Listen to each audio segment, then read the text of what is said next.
Everyone, అందరూ ఎలా ఉన్నారు? బాగున్నారా? సండే వచ్చేసిందండి. మంచి రెసిపీ తోటి వచ్చాను. అదేనండి, మీరు అడిగిన పప్పుల్స్ రెసిపీ చేయబోతున్నాను ఈరోజు. మరి అది ఎలా చేయాలో, దానికి ఏమేమి పదార్థాలు కావాలో రండి చూద్దాం.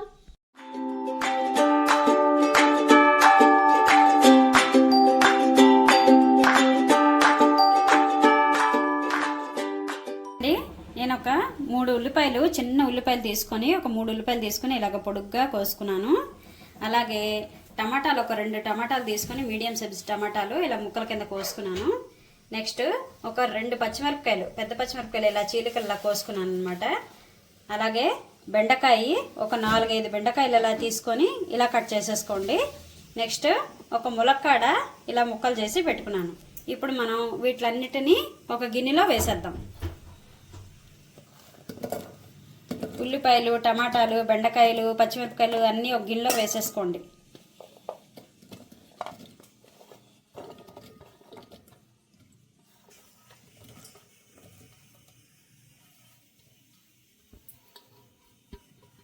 అన్ని గిన్నెలో వేసేసుకున్నాం కదండి.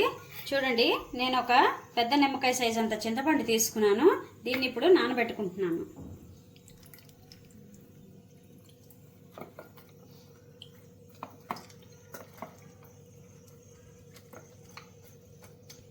చూడండి, చింతపండు నానబెట్టేసుకున్నాం కదండి.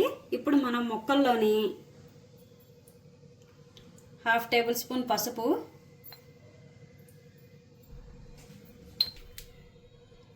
అలాగే రుచికి సరిపడా ఉప్పు. నాకైతే రాళ్ళుప్పు అలవాటండి, మీకు మెత్తనుప్పు అయితే అలవాటు ఉంటే వేసుకోండి. నేనైతే రాళ్ళుప్పు వేస్తున్నాను. ఒకవేళ చాలకపోతే మళ్ళీ తర్వాత వేసుకోవచ్చు. ఉప్పు, పసుపు వేసేసుకున్నాం కదండి. ఇప్పుడు మనం ఇందులోని 1 గ్లాసున్నర నీళ్లు పోసేసుకున్నామండి.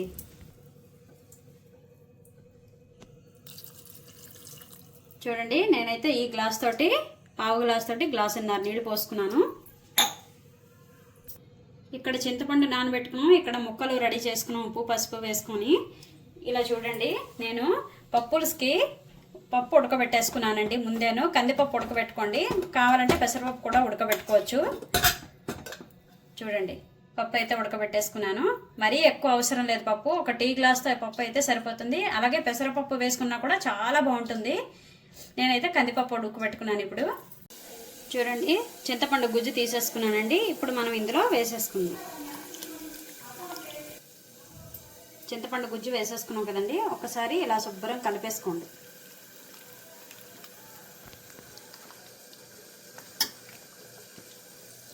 కలుపుకున్నాం కదండి. ఇప్పుడు మనం దీన్ని పొయ్యి మీద పెట్టుకుందాం.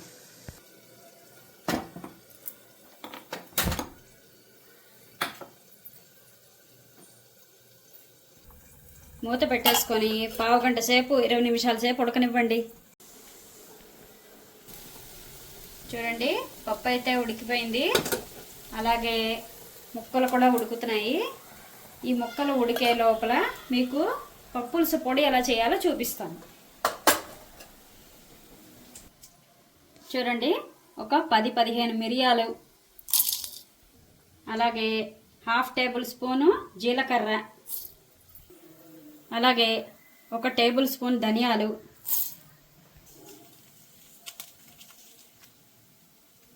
4 ఎండుమిరపకాయలు. మీకు కారం కావాలనుకుంటే ఇంకో 2 ఎండుమిరపకాయలు వేసుకోవచ్చు. అలాగే 1/2 టేబుల్ స్పూన్ ఇంగువ. వీటిని మనం ఇప్పుడు పొడి ఆడించేసుకుందాం. చూడండి, పొడి తయారైపోయింది. ఇలా చక్కగా ఆడుకోండి.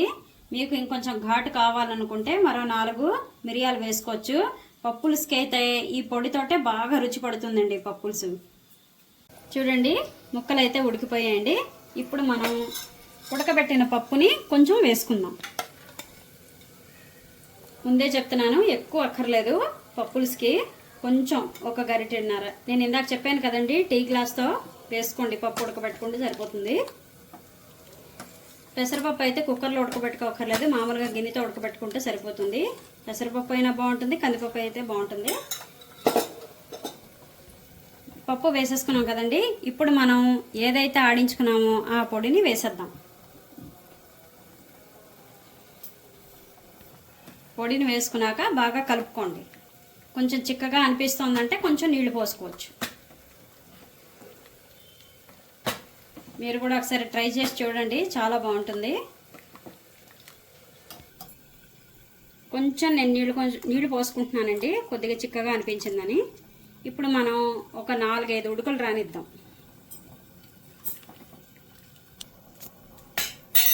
ఇది కొంచెం ఉడికే లోపల మనం దీనికి పోపు పెట్టుకుందాం.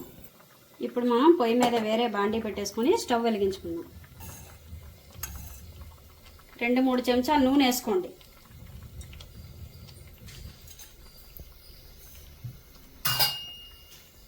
కనిపిస్తుందా? రైట్.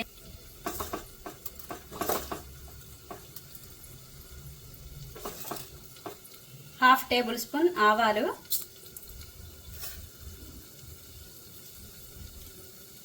అలాగే 2 మెంతులు, ఎక్కువ వేయకండి, ఈ మాత్రం మెంతులు వేసుకోండి.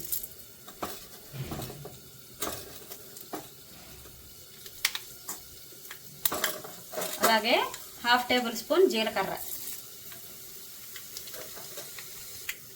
ఆవాలు, మెంతులు, జీలకర్ర చిటపట్లాడాక ఎండుమిరపకాయ వేసుకోవాలండి.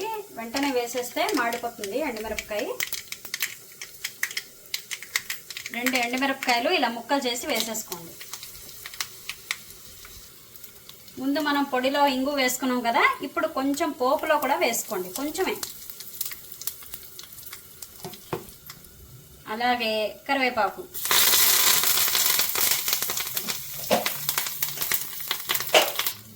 ఇప్పుడు మనం స్టవ్ ఆఫ్ చేసేసుకుందాం.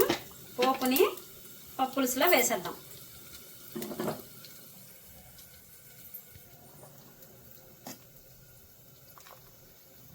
చూడండి, పోపు ఇందులో వేసేసుకుంటాం.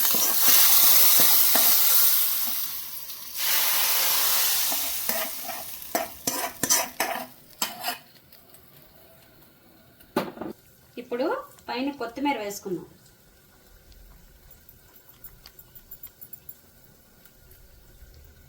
కొత్తిమీర వేసుకున్నాం కదండి, మూత పెట్టేసి స్టవ్ ఆఫ్ చేసేయండి.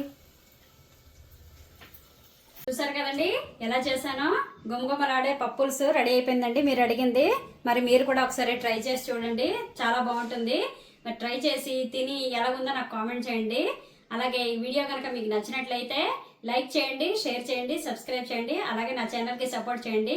నెక్స్ట్ వీక్ మీరు అడిగిన రెసిపీ తోటి మళ్ళీ కలుద్దాం.